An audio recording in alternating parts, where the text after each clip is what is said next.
পালিয়ে যাওয়া ইমাম যদি মসজিদে ঢুকলে এই অবস্থা হয়, আজকে ঢাকা রণক্ষেত্র হয়েছিল বায়তুল মোকাররম। যারা এর সাথে জড়িত, এই সন্ত্রাসী কর্মকাণ্ডের সাথে নিরীহ মুসল্লিদের যারা পিটিয়েছে, প্রত্যেকের আমরা শাস্তি দাবি করছি। ভণ্ডামি করার জায়গা পান না, নামাজ পড়াতে এসেছে জোর করি, মনে হচ্ছে ওর পেছনে নামাজ পড়তে মানুষ লালায়িত হয়ে আছে।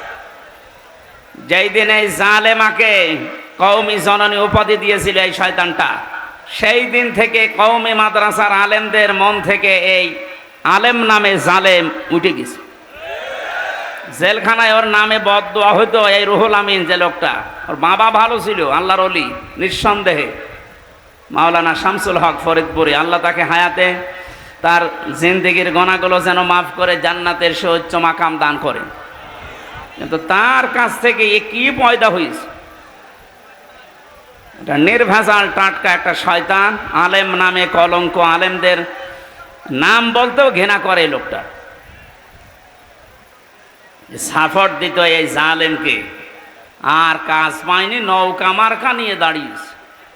যদি কুকুর মার্কা নিয়ে দাঁড়াতেন তাও ভালো হতো। কত বড় দুর্নীতিগ্রস্ত হলে এদেশের জাতীয় মসজিদের খতিব পর্যন্ত পালিয়ে যায়। লজ্জা আছে ও লোকটা আবার আজকে এসেছে নামাজ পড়াতে, ওর পেছনে নামাজ হয়? হ্যাঁ, যে লোকটা নৌকা মার্কা নিয়ে ভোটে দাঁড়ায়, ওর পেছনে নামাজ পড়া যায়? যাস এই জন্য পিটিয়ে বের করে দিয়েছে মুসল্লিরা। কিসের নামাজ? আপনার পেছনে নামাজ পড়লে আমার মনে হয় আপনার পেছনে না পড়ে মোদির পেছনে পড়া ভালো। আপনি আর মোদি তো সমান, সেও নৌকার সাপোর্টার, আপনিও নৌকার সাপোর্টার। আরে নামের আগে আপনি মুফতি লিখে রেখেছেন, কিসের মুফতি? জেলখানার ভেতরে যে সমস্ত কওমি আলেমরা ছিল, মাওলানা সাখাওয়াত হোসেন রাজি, মাওলানা মামুনুল হক, এনাদের উপরে তো এদেশে কওমি মাদ্রাসার আর পরিচিত আলেম নেই। তাদের পাশাপাশি তো ছিলাম 3 বছর জেলখানায়। তারা এই লোকটাকে ঘৃণা করে। যেই দিন এ পৃথিবীর যে সমস্ত জালেমদের তালিকা বের হয় মাঝে মাঝে, তার ভেতরে যেটা পালিয়ে গেছে এটার নাম আছে। 850 বছর আগে লক্ষণ সেন পালিয়েছিল, আর 850 বছর পরে পালিয়েছে এইটা। এতদিনের ভেতরে পৃথিবীর ইতিহাস কেউ ক্ষমতা ছেড়ে পালিয়েছে আমরা শুনি নাই, কোনো জায়গায় পড়ি নাই, কিন্তু এই যে নিজে দেখলাম। এই পালিয়ে যাওয়ার পর থেকে চট করে ঢুকে পড়বো এই আশা অনেকে ব্যক্ত করছে, যে আমি কাছাকাছি আছি, চট করে ঢুকে পড়বো। আপনি বাস্তবতা টের পাচ্ছেন? পালিয়ে যাওয়া ইমাম যদি মসজিদে ঢুকলে এই অবস্থা হয়, আজকে ঢাকা রণক্ষেত্র হয়েছিল বায়তুল মোকাররম। যারা এর সাথে জড়িত, এই সন্ত্রাসী কর্মকাণ্ডের সাথে নিরীহ মুসল্লিদের যারা পিটিয়েছে, প্রত্যেকের আমরা শাস্তি দাবি করছি। ভণ্ডামি করার জায়গা পান না, নামাজ পড়াতে এসেছে জোর করি, মনে হচ্ছে ওর পেছনে নামাজ পড়তে মানুষ লালায়িত হয়ে আছে। যেই দিন এই জালেমাকে কওমি জননী উপাধি দিয়েছিল এই শয়তানটা, সেই দিন থেকে কওমি মাদ্রাসার আলেমদের মন থেকে এই আলেম নামে জালেম উঠে গেছে। জেলখানায় ওর নামে বদদোয়া হইতো। এই রুহুল আমিন যে লোকটা, ওর বাবা ভালো ছিল, আল্লাহর ওলি নিঃসন্দেহে, মাওলানা শামসুল হক ফরিদপুরি, আল্লাহ তাকে হায়াতে তার জিন্দেগির গোনাগুলো যেন মাফ করে জান্নাতের সুউচ্চ মাকাম দান করে। কিন্তু তার কাছ থেকে এ কি পয়দা হয়েছে, এটা নির্ভেজাল টাটকা একটা শয়তান, আলেম নামে কলঙ্ক, আলেমদের নাম বলতেও ঘৃণা করে এই লোকটা।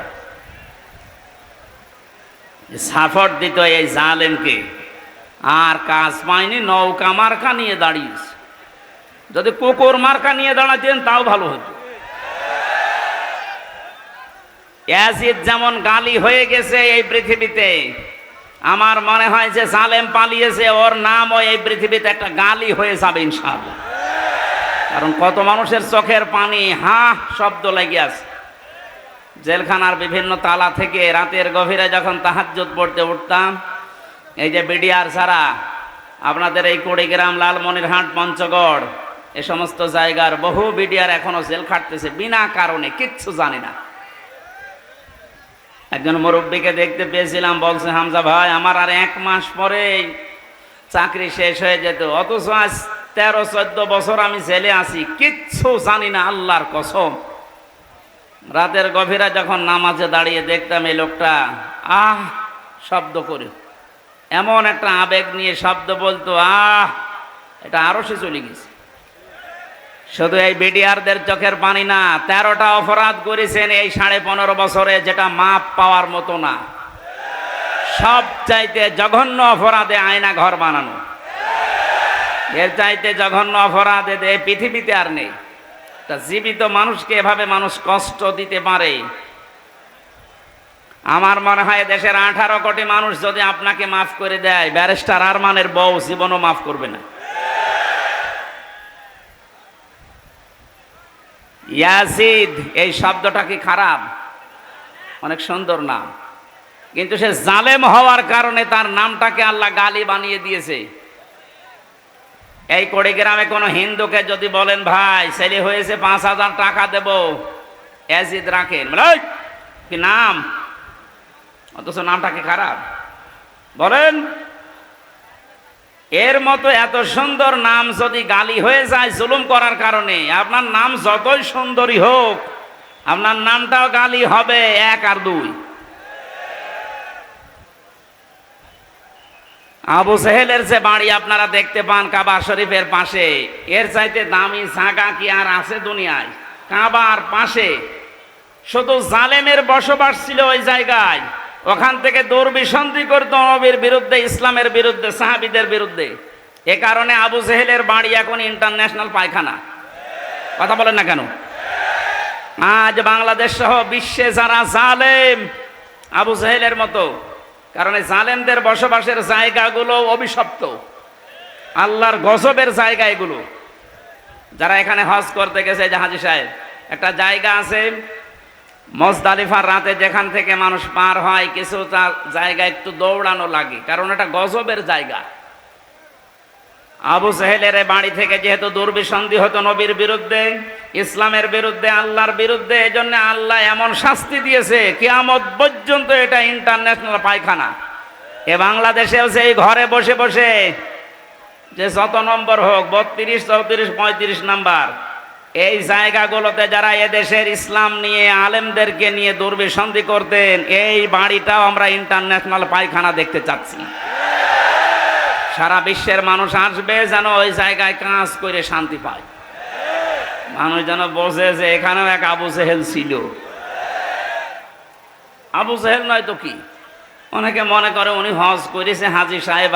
আরে ভাই, হজ করেছে বাংলাদেশ থেকে যে, আর আবু জেহেল কাবা শরীফের সভাপতি ছিল।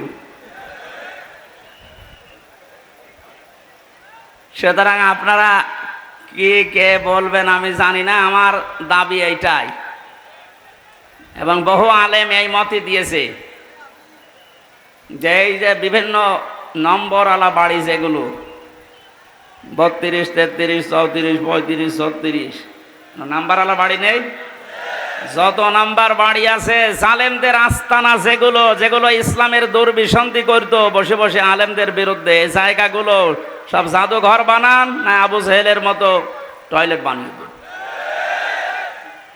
আমি কাবা শরীফ ঘোরার ছিলাম উপর দিয়ে, জায়গা পাইনি নিচ দিয়ে, হঠাৎ শেষ করে 7 পাক মারার পরে আমার অবস্থা খারাপ। আমি ওই আবু জেহেলের ওই যে বাড়ির পাশেই, আমি জানতাম না যে ওটা ওর বাড়ি, ওখানে যেয়ে দেখছি আমার পেটে ব্যথা করছে।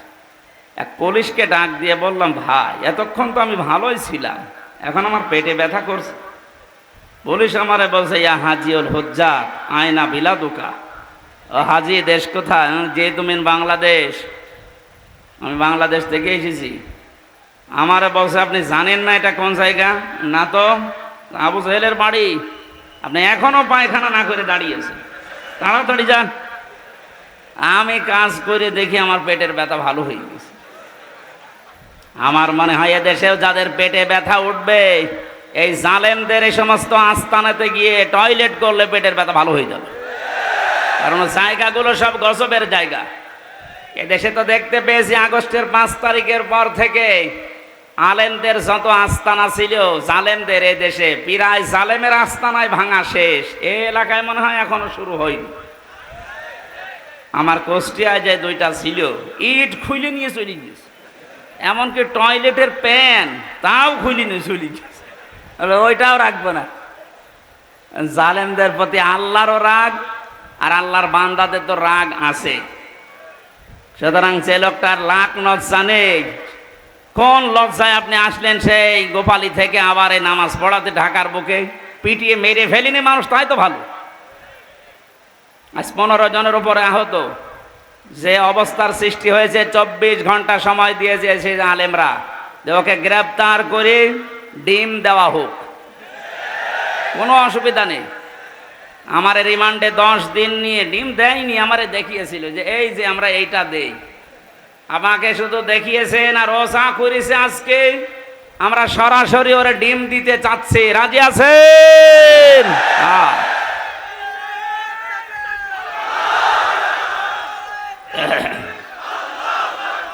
আলহামদুলিল্লাহ।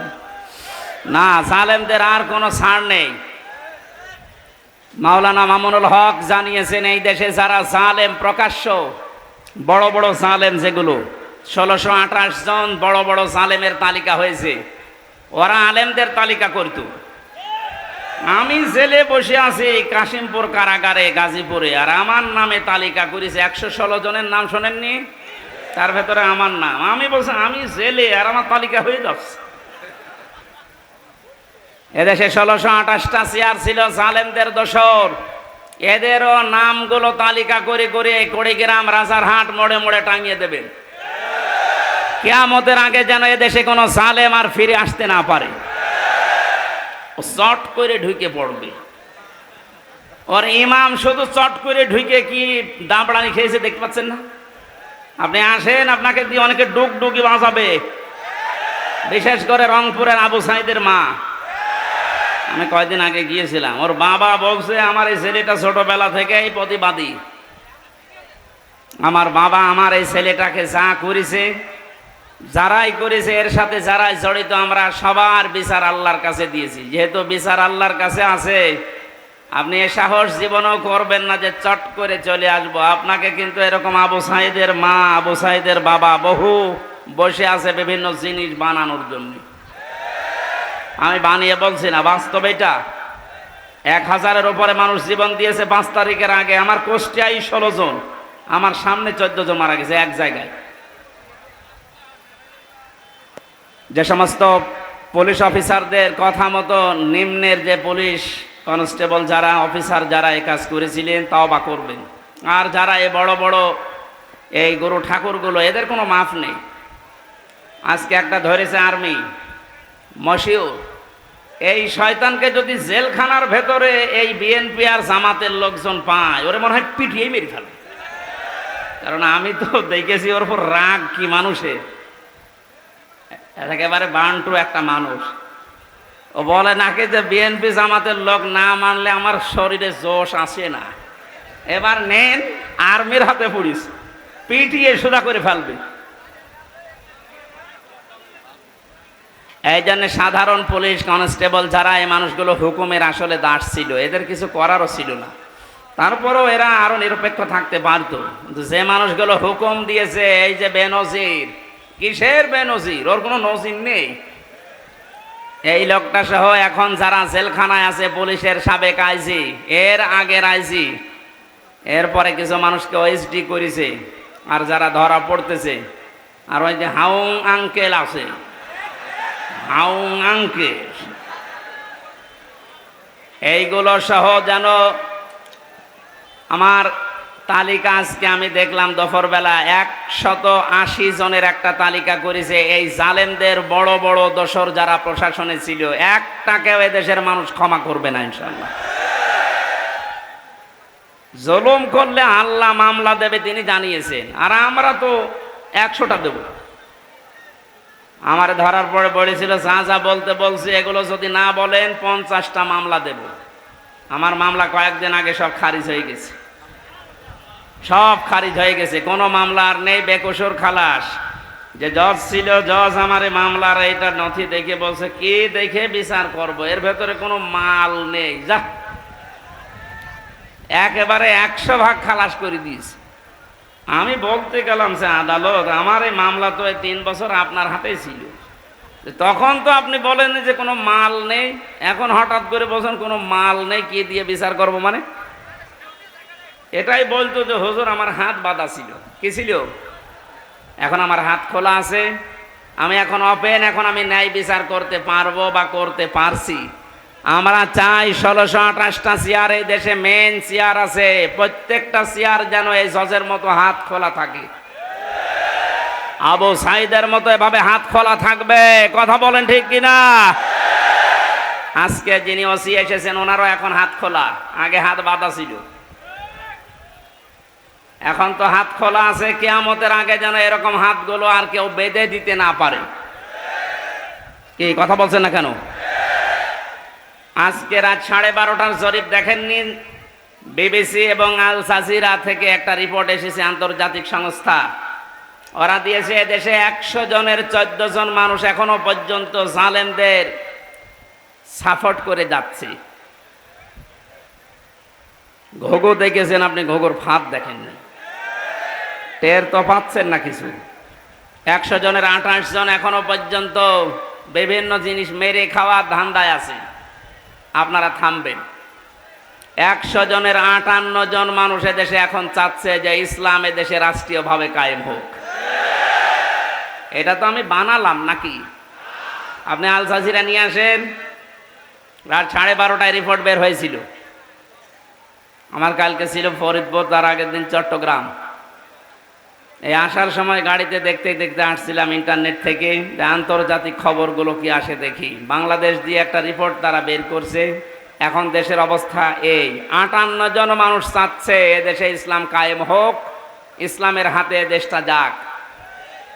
28 জন মানুষ চাচ্ছে না আমাদের হাতে দিন। আর 14 জন মানুষ এখনো পর্যন্ত জালেমদের দোসর এবং তাদের সাফাই গেয়ে যাচ্ছে। সাফাই যে গাচ্ছে দেখতে পাচ্ছেন না, মাঝে মাঝে video call, audio call open করে দেয়। আপা ঘাবড়াবেন না, আপনি ঘাবড়ালে আমরা নরম হয়ে যায়, তোরে নরম বানানো হবে। এ জেলার 2 জনকে কিভাবে পিটিয়েছে দেখতে পাচ্ছেন না?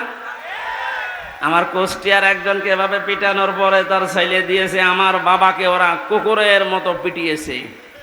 কি সুন্দর স্ট্যাটাস দেখেছে যে আমার বাবাকে ওরা কুকুরের মতো পিটিয়েছে। এখন নিচে বলবেন সুবহানাল্লাহ না আলহামদুলিল্লাহ। জালেমদের প্রতি কারো মায়া নেই, আল্লাহরও মায়া নেই, রাসূলের মায়া নেই, কারণ এরা সবার শত্রু।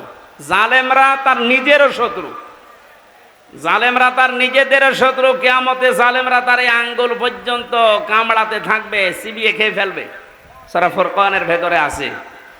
এই জন্যে জুলুম যারা করেছেন আপনার দুনিয়া শেষ, আখেরাত তো শেষ আগে। কত ব্যথা কত ভাবে সয়ে সাজ তুমি, তোমারি খোলে লাল তায়েফের ভূমি। ফেরেশতা এসে চাই ধ্বংসের হুকুম, লৌহ মাখা মোহাম্মদ প্রাণেতে হাসরাত।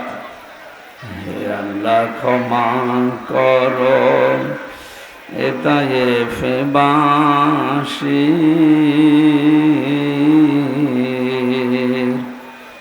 এরা বজলি তো আমি যে মোহাম্মদ, হৃদয়ে মোহাম্মদ। আলহামদুলিল্লাহ।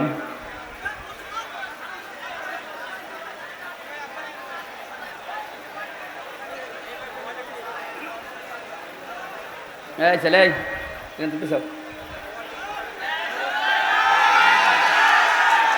আরো পিছন যান।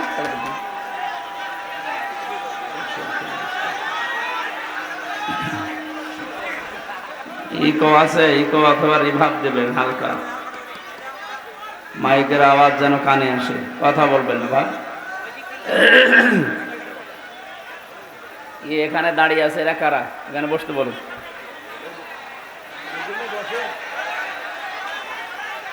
কুড়িগ্রাম জেলার রাজারহাট থানার অন্তর্গত হাফেজে কোরআন ছাত্রদের পাগড়ি প্রদান অনুষ্ঠানে রাজারহাট নুরানি একাডেমি হাফিজিয়া মাদ্রাসা প্রাঙ্গণে, এটা কি মাদ্রাসা?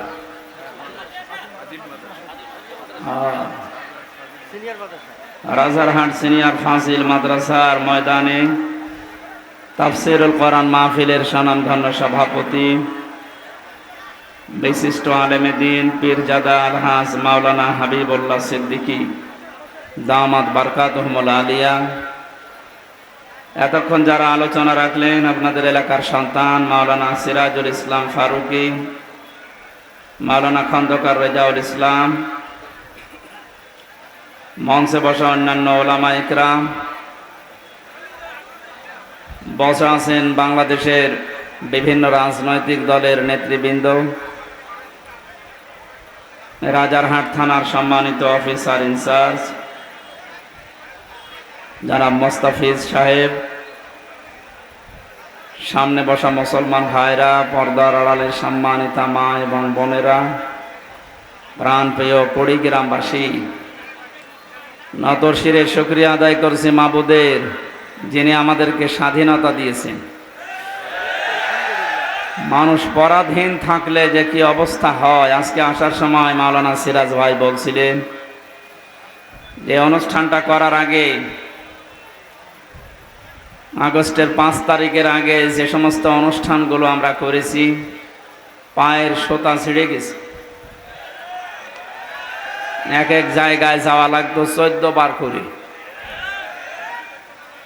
আল্লাহর জমিনে আল্লাহর কোরআনের কথা মানুষ শুনবে, বলবে, যে মানুষগুলোর কাছে অনুমতি চাইতে যাওয়া লাগতো, ওদের লজ্জা করতো না? লজ্জা করবে কি? ও কি মানুষ নাকি?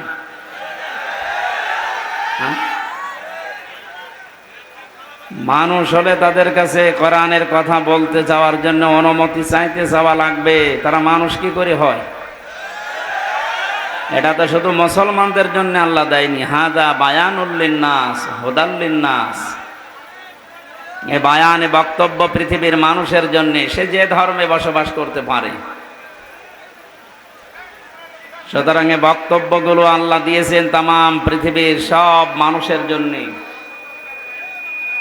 তাও আল্লাহ দিয়েছেন জীবিত মানুষদেরকে আমার কোরআনে কারিম শোনাও। হাদা বায়ানুল লিন্নাস ওয়া হুদান ওয়া রাহমাতুল লিল মুত্তাকিন। আল্লাহ তাআলা বলেন, এর ভেতরে যত বক্তব্য আছে আমি আল্লাহ দিয়েছি, এটা জিন্দা মানুষের জন্য। অথচ 15.5 বছরে কি দেখলাম আমরা? জীবিত মানুষদের সামনে কোরআনের কথা শোনানো উচিত না। আপনি পড়তে পারেন, পড়েন, শোনান। মরে গেছে তখন পড়েন, মরে গেলে পড়ে করবো কি? এমন একটা দিক আর বিভাগ ছিল না যে জায়গায় দুর্নীতির থাবা ছিল না। যারা উপদেষ্টা দায়িত্বে এখন আছে কি বলছে দেখেন না?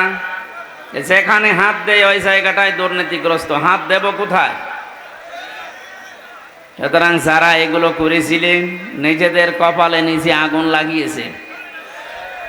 আপনি আলেমদেরকে কোরআনের কথা বলতে দেননি, আলেমদের ক্ষতি করেননি, করেছেন আপনি নিজের ক্ষতি। কত বড় দুর্নীতিগ্রস্ত হলে এদেশের জাতীয় মসজিদের খতিব পর্যন্ত পালিয়ে যায়।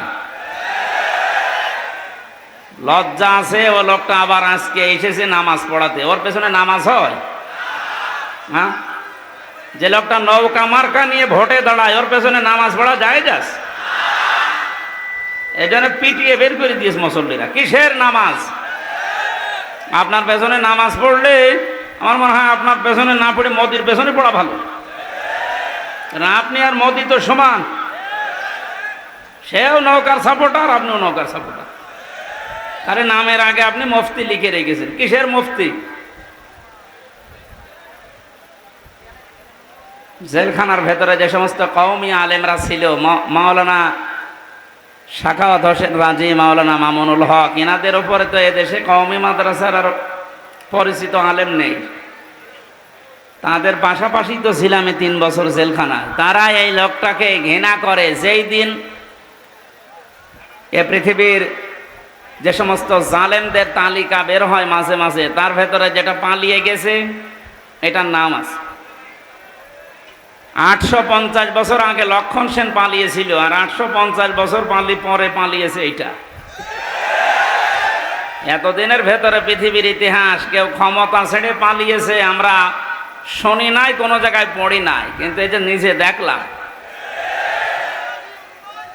এই পালিয়ে যাওয়ার পর থেকে চট করে ঢুকে পড়বো এই আশা অনেকে ব্যক্ত করছে যে আমি কাছাকাছি আছি, চট করে ঢুকে পড়ব। আপনি বাস্তবতা টের পাচ্ছেন?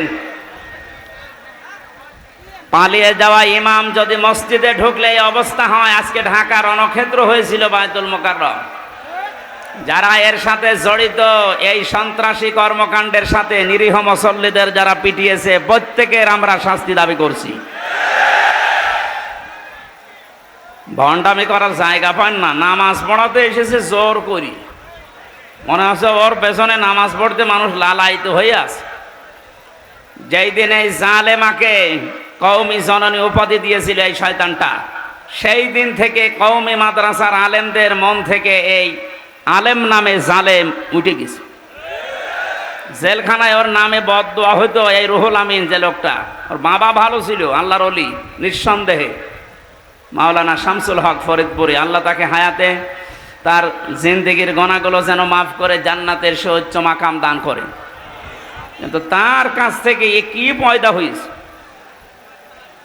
এটা নির্ভেজাল টাটকা একটা শয়তান, আলেম নামে কলঙ্ক। আলেমদের নাম বলতেও ঘৃণা করে লোকটা। সাপোর্ট দিত এই জালেমকে, আর কাজ পায়নি, নৌকা মার্কা নিয়ে দাঁড়িয়েছে। যদি কুকুর মার্কা নিয়ে দাঁড়াতেন তাও ভালো হতো। ইয়াজিদ যেমন গালি হয়ে গেছে এই পৃথিবীতে, আমার মনে হয় যে জালেম পালিয়েছে, ওর নামও এই পৃথিবীতে একটা গালি হয়ে যাবে ইনশাআল্লাহ। কারণ কত মানুষের চোখের পানি হা শব্দ লেগে আছে। জেলখানার বিভিন্ন তালা থেকে রাতের গভীরে যখন তাহাজ্জুদ পড়তে উঠতাম, এই যে বিডিআর ছাড়া আপনাদের এই কুড়িগ্রাম, লালমনিরহাট, পঞ্চগড় এ সমস্ত জায়গার বহু বিডিআর এখনো জেল খাটতেছে বিনা কারণে, কিচ্ছু জানি না। একজন মুরব্বীকে দেখতে পেয়েছিলাম, বলছে হামজা ভাই আমার আর 1 মাস পরে চাকরি শেষ হয়ে যেত, অথচ আজ 13-14 বছর আমি জেলে আছি, কিচ্ছু জানি না, আল্লাহর কসম। রাতের গভীরে যখন নামাজে দাঁড়িয়ে দেখতাম এই লোকটা আহ শব্দ করে, এমন একটা আবেগ নিয়ে শব্দ বলতো, এটা আরো সে চলে গেছে। শুধু এই বিডিআরদের চোখের পানি না, 13টা অপরাধ করেছেন এই 15.5 বছরে, যেটা মাপ পাওয়ার মতো না। সব চাইতে জঘন্য অপরাধে আয়না ঘর বানানো, এর চাইতে জঘন্য অপরাধে পৃথিবীতে আর নেই। তা জীবিত মানুষকে এভাবে মানুষ কষ্ট দিতে পারে? আমার মনে হয় দেশের 18 কোটি মানুষ যদি আপনাকে মাফ করে দেয়, ব্যারিস্টার আরমানের বউ জীবনও মাফ করবে না। ইয়াজিদ এই শব্দটা কি খারাপ? অনেক সুন্দর নাম, কিন্তু সে জালেম হওয়ার কারণে তার নামটাকে আল্লাহ গালি বানিয়ে দিয়েছে।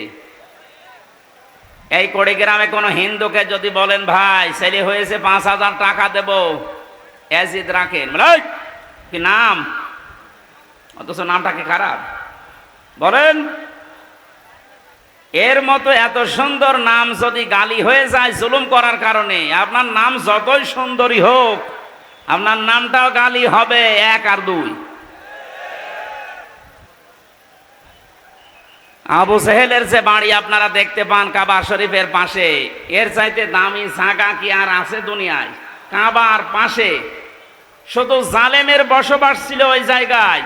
ওখান থেকে দুর্বিসন্ধি করতো নবীর বিরুদ্ধে, ইসলামের বিরুদ্ধে, সাহাবীদের বিরুদ্ধে। এ কারণে আবু জেহেলের বাড়ি এখন ইন্টারন্যাশনাল পায়খানা। কথা বলেন না কেন? আজ বাংলাদেশ সহ বিশ্বে যারা জালেম আবু জেহেলের মতো, কারণ এই জালেমদের বসবাসের জায়গাগুলো অভিশপ্ত, আল্লাহর গজবের জায়গা এগুলো। যারা এখানে হজ করতে গেছে, যে হাজী সাহেব, একটা জায়গা আছে মুজদালিফার রাতে যেখান থেকে মানুষ পার হয় কিছু জায়গা একটু দৌড়ানো লাগে, কারণ এটা গজবের জায়গা। আবু সেহেলের বাড়ি থেকে যেহেতু দুর্বিসন্ধি হতো নবীর বিরুদ্ধে, ইসলামের বিরুদ্ধে, আল্লাহর বিরুদ্ধে, এজন্য আল্লাহ এমন শাস্তি দিয়েছে কিয়ামত পর্যন্ত এটা ইন্টারন্যাশনাল পায়খানা। এ বাংলাদেশেও সেই ঘরে বসে বসে যে যত নম্বর হোক, 32, 34, 35 নাম্বার, এই জায়গাগুলোতে যারা এদেশের ইসলাম নিয়ে আলেমদেরকে নিয়ে দুর্বিসন্ধি করতেন, এই বাড়িটাও আমরা ইন্টারন্যাশনাল পায়খানা দেখতে চাচ্ছি। সারা বিশ্বের মানুষ আসবে যেন ওই জায়গায় কাজ করে শান্তি পায়, মানুষ যেন বোঝে যে এখানেও এক আবু জেহেল ছিল। আবু জেহেল নয় তো কি, অনেকে মনে করে উনি হজ করেছে হাজী সাহেব। আরে ভাই, হজ করেছে বাংলাদেশ থেকে যে, আর আবু জেহেল কাবা শরীফের সভাপতি ছিল। সুতরাং আপনারা কি কে বলবেন আমি জানি না, আমার দাবি এইটাই, এবং বহু আলেম এই মতই দিয়েছে যে এই যে বিভিন্ন নম্বরওয়ালা বাড়ি যেগুলো 32, 33, 34, 35, 36 নাম্বারওয়ালা বাড়ি নেই, যত নাম্বার বাড়ি আছে জালেমদের আস্তানা যেগুলো যেগুলো ইসলামের দুর্বিসন্ধি করতো বসে বসে আলেমদের বিরুদ্ধে, এই জায়গাগুলো সব জাদুঘর বানান না আবু জেহেলের মতো টয়লেট বানিয়ে দেন। আমি কাবা শরীফ ঘর আসছিলাম উপর দিয়ে, জায়গা পাইনি নিচ দিয়ে, হঠাৎ শেষ করে 7 পাক মারার পরে আমার অবস্থা খারাপ। আমি ওই আবু জেহেলের ওই যে বাড়ির পাশে, আমি জানতাম না যে ওটা ওর বাড়ি, ওখানে যেয়ে দেখছি আমার পেটে ব্যথা করছে। এক পুলিশকে ডাক দিয়ে বললাম, ভাই এতক্ষণ তো আমি ভালোই ছিলাম, এখন আমার পেটে ব্যথা করছে। পুলিশ আমারে বলছে, ইয়া হাজিউল হুজ্জাত আয়না বিলাদুকা, ও হাজি দেশ কোথায়? যে তুমি বাংলাদেশ। আমি বাংলাদেশ থেকে এসেছি। আমারে বলছে, আপনি জানেন না এটা কোন জায়গা? না তো। আবু জেহেলের বাড়ি। আপনি এখনো পায়খানা না করে দাঁড়িয়েছেন, তাড়াতাড়ি যান। আমি কাজ করে দেখি আমার পেটের ব্যথা ভালো হয়ে গেছে। আমার মনে হয় এদেশেও যাদের পেটে ব্যথা উঠবে, এই জালেমদের এই সমস্ত আস্তানাতে গিয়ে টয়লেট করলে পেটের ব্যথা ভালো হয়ে যাবে, কারণ জায়গাগুলো সব গজবের জায়গা। এদেশে তো দেখতে পেয়েছি আগস্টের 5 তারিখের পর থেকে আলেমদের যত আস্তানা ছিল জালেমদের, এই দেশে প্রায় জালেমের আস্তানায় ভাঙা শেষ। এই এলাকায় মনে হয় এখনো শুরু হয়নি। আমার কুষ্টিয়ায় যে 2টা ছিল, ইট খুলে নিয়ে চলে গেছে, এমনকি টয়লেটের প্যান তাও খুলে নিয়ে চলে গেছে। ওইটাও রাখবো না। জালেমদের প্রতি আল্লাহরও রাগ, আর আল্লাহর বান্দাদের তো রাগ আছে। সুতরাং যে লোকটার লাখ লজ্জা নেই, কোন লজ্জায় আপনি আসলেন সেই গোপালী থেকে আবার এই নামাজ পড়াতে ঢাকার বুকে? পিটিয়ে মেরে ফেলিনি মানুষ, তাই তো ভালো। আজ 15 জনের উপরে আহত। যে অবস্থার সৃষ্টি হয়েছে, 24 ঘন্টা সময় দিয়েছে সেই আলেমরা যে ওকে গ্রেপ্তার করে ডিম দেওয়া হোক, কোনো অসুবিধা নেই। আমার রিমান্ডে 10 দিন নিয়ে ডিম দেয়নি, আমারে দেখিয়েছিল যে এই যে আমরা এইটা দেই। আমাকে শুধু দেখিয়েছেন আর রোজা করেছে। আজকে আমরা সরাসরি ওরে ডিম দিতে চাচ্ছি, রাজি আছেন?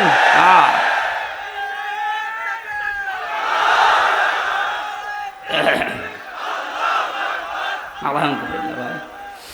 না, জালেমদের আর কোনো ছাড় নেই। মাওলানা মামুনুল হক জানিয়েছেন, এই দেশে যারা জালেম প্রকাশ্য বড় বড় জালেম, যেগুলো 1628 জন বড় বড় জালেমের তালিকা হয়েছে, ওরা আলেমদের তালিকা করত। আমি জেলে বসে আছি কাশিমপুর কারাগারে গাজীপুরে, আর আমার নামে তালিকা করেছে 116 জনের নাম শোনেননি? তার ভেতরে আমার নাম। আমি বলছি আমি জেলে, আর আমার তালিকা হয়ে যাচ্ছে। এদেশে 1628টা চেয়ার ছিল জালেমদের দোসর, এদেরও নামগুলো তালিকা করে করে কুড়িগ্রাম, রাজারহাট মোড়ে মোড়ে টাঙিয়ে দেবেন। কিয়ামতের আগে যেন এদেশে কোনো জালেম আর ফিরে আসতে না পারে। ও চট করে ঢুকে পড়বে। ওর ইমাম শুধু চট করে ঢুকে কি দাঁড়ানি খেয়েছে দেখতে পাচ্ছেন না? আপনি আসেন, আপনাকে দিয়ে অনেকে ডুগডুগি বাজাবে, বিশেষ করে রংপুরের আবু সাইদের মা। আমি কয়দিন আগে গিয়েছিলাম, ওর বাবা বলছে আমার এই ছেলেটা ছোটবেলা থেকেই প্রতিবাদী। আমার বাবা আমার এই ছেলেটাকে যা করেছে, যারাই করেছে, এর সাথে যারাই জড়িত, আমরা সবার বিচার আল্লাহর কাছে দিয়েছি। যেহেতু বিচার আল্লাহর কাছে আছে, আপনি এ সাহস জীবনেও করবেন না যে চট করে চলে আসবো। আপনাকে কিন্তু এরকম আবু সাইদের মা, আবু সাইদের বাবা বহু বসে আছে বিভিন্ন জিনিস বানানোর জন্য। আমি বানিয়ে বলছি না, বাস্তব এটা। 1000-এর উপরে মানুষ জীবন দিয়েছে 5 তারিখের আগে। আমার কোষ্টিয়ায় 16 জন, আমার সামনে 14 জন মারা গেছে এক জায়গায়। যে সমস্ত পুলিশ অফিসারদের কথা মতো নিম্নের যে পুলিশ কনস্টেবল যারা, অফিসার যারা এই কাজ করেছিলেন, তওবা করবেন। আর যারা এই বড় বড় এই গুরু ঠাকুরগুলো, এদের কোনো মাফ নেই। আজকে একটা ধরেছে আর্মি, মশিউর। এই শয়তানকে যদি জেলখানার ভেতরে এই বিএনপি আর জামাতের লোকজন পায়, ওরে মনে হয় পিটিয়ে মেরে ফেলবে। কারণ আমি তো দেখেছি ওর উপর রাগ কি মানুষের, একেবারে বান্টু একটা মানুষ। ও বলে নাকি যে বিএনপি জামাতের লোক না মানলে আমার শরীরে জোশ আসে না। এবার নেন, আর্মির হাতে পুলিশ পিটিয়ে সোজা করে ফেলবে। এই জন্য সাধারণ পুলিশ কনস্টেবল যারা, এই মানুষগুলো হুকুমের আসলে দাস ছিল, এদের কিছু করারও ছিল না। তারপরেও এরা আরো নিরপেক্ষ থাকতে পারত। কিন্তু যে মানুষগুলো হুকুম দিয়েছে, এই যে বেনজির, কিসের বেনজির? ওর কোনো নজির নেই। এই লোকটা সহ এখন যারা জেলখানায় আছে, পুলিশের সাবেক আইজি, এর আগের আইজি, এরপরে কিছু মানুষকে ওএসডি করেছে। আর যারা ধরা পড়তেছে, আর ওই যে হাউং আঙ্কেল আছে, হাউং আঙ্কেল, এইগুলো সহ যেন আমার তালিকা আজকে আমি দেখলাম দুপুরবেলা 180 জনের একটা তালিকা করেছে। এই জালেমদের বড় বড় দোসর যারা প্রশাসনে ছিল, একটাকেও এদেশের মানুষ ক্ষমা করবে না ইনশাআল্লাহ। জুলুম করলে আল্লাহ মামলা দেবে, তিনি জানিয়েছেন। আর আমরা তো 100টা দেব। আমার ধরার পরে বলেছিল যা যা বলতে বলছি, এগুলো যদি না বলেন 50টা মামলা দেব। আমার মামলা কয়েকদিন আগে সব খারিজ হয়ে গেছে, সব খারিজ হয়ে গেছে। কোনো মামলা আর নেই, বেকসুর খালাস। যে জজ ছিল, জজ আমার মামলার এইটা নথি দেখে বলছে কি দেখে বিচার করব, এর ভেতরে কোনো মাল নেই, যা একেবারে 100 ভাগ খালাস করে দিয়েছে। আমি বলতে গেলাম যে আদালত, আমার এই মামলা তো 3 বছর আপনার হাতেই ছিল, তখন তো আপনি বলেন যে কোনো মাল নেই, এখন হঠাৎ করে বলছেন কোনো মাল নেই, কি দিয়ে বিচার করব? মানে এটাই বলতো যে হুজুর আমার হাত বাঁধা ছিল। কি ছিল? এখন আমার হাত খোলা আছে, আমি এখন ওপেন, এখন আমি ন্যায় বিচার করতে পারবো বা করতে পারছি। আমরা চাই 1628টা চেয়ার এই দেশে মেন চেয়ার আছে, প্রত্যেকটা চেয়ার যেন এই জজের মতো হাত খোলা থাকে, আবু সাইদের মতো এভাবে হাত খোলা থাকবে। কথা বলেন ঠিক কিনা? আজকে যিনি ওসি এসেছেন, ওনারও এখন হাত খোলা, আগে হাত বাঁধা ছিল, এখন তো হাত খোলা আছে। কিয়ামতের আগে যেন এরকম হাতগুলো আর কেউ বেঁধে দিতে না পারে। কি কথা বলছেন না কেন? আজকে রাত 12:30টার জরিপ দেখেননি? বিবিসি এবং আল জাজিরা থেকে একটা রিপোর্ট এসেছে, আন্তর্জাতিক সংস্থা। ওরা দিয়েছে দেশে 100 জনের 14 জন মানুষ এখনো পর্যন্ত জালেমদের সাপোর্ট করে যাচ্ছে। ঘুঘু দেখেছেন আপনি? ঘুঘুর ফাঁদ দেখেননি? টের তো পাচ্ছেন না কিছু? 100 জনের 28 জন এখনো পর্যন্ত বিভিন্ন জিনিস মেরে খাওয়ার ধান্দায় আছে। আপনারা থামবেন। 100 জনের 58 জন মানুষ এদেশে এখন চাচ্ছে যে ইসলাম এদেশে রাষ্ট্রীয়ভাবে কায়েম হোক। এটা তো আমি বানালাম নাকি? আপনি আল জাজিরা নিয়ে আসেন, রাত 12:30টায় রিপোর্ট বের হয়েছিল। আমার কালকে ছিল ফরিদপুর, তার আগের দিন চট্টগ্রাম। এই আসার সময় গাড়িতে দেখতে দেখতে আসছিলাম ইন্টারনেট থেকে, আন্তর্জাতিক খবরগুলো কি আসে দেখি। বাংলাদেশ দিয়ে একটা রিপোর্ট তারা বের করছে। এখন দেশের অবস্থা এই, 58 জন মানুষ চাচ্ছে এদেশে ইসলাম কায়েম হোক, ইসলামের হাতে দেশটা যাক। 28 জন মানুষ চাচ্ছে না আমাদের হাতে দিন। আর 14 জন মানুষ এখনো পর্যন্ত জালেমদের দোসর এবং তাদের সাফাই গেয়ে যাচ্ছে। সাফাই যে গাচ্ছে দেখতে পাচ্ছেন না, মাঝে মাঝে video call audio call open করে দেয়, আপা ঘাবড়াবেন না, আপনি ঘাবড়ালে আমরা নরম হয়ে যায়, তোরে নরম বানানো হবে। এ জেলার 2 জনকে কিভাবে পিটিয়েছে দেখতে পাচ্ছেন না? আমার কুষ্টিয়ার একজনকে এভাবে পিটানোর পরে তার ছেলে দিয়েছে, আমার বাবাকে ওরা কুকুরের মতো পিটিয়েছে। কি সুন্দর স্ট্যাটাস দেখেছে যে আমার বাবাকে ওরা কুকুরের মতো পিটিয়েছে। এখন নিচে বলবেন সুবহানাল্লাহ না আলহামদুলিল্লাহ। জালেমদের প্রতি কারো মায়া নেই, আল্লাহরও মায়া নেই, রাসূলের মায়া নেই, কারণ এরা সবার শত্রু। জালেমরা তার নিজেরও শত্রু, জালেমরা তার নিজেদের শত্রু। কিয়ামতে জালেমরা তার এই আঙ্গুল পর্যন্ত কামড়াতে থাকবে, চিবিয়ে খেয়ে ফেলবে। সূরা ফুরকানের ভেতরে আছে। এই জন্যে জুলুম যারা করেছেন, আপনার দুনিয়া শেষ, আখেরাত তো শেষ আগে।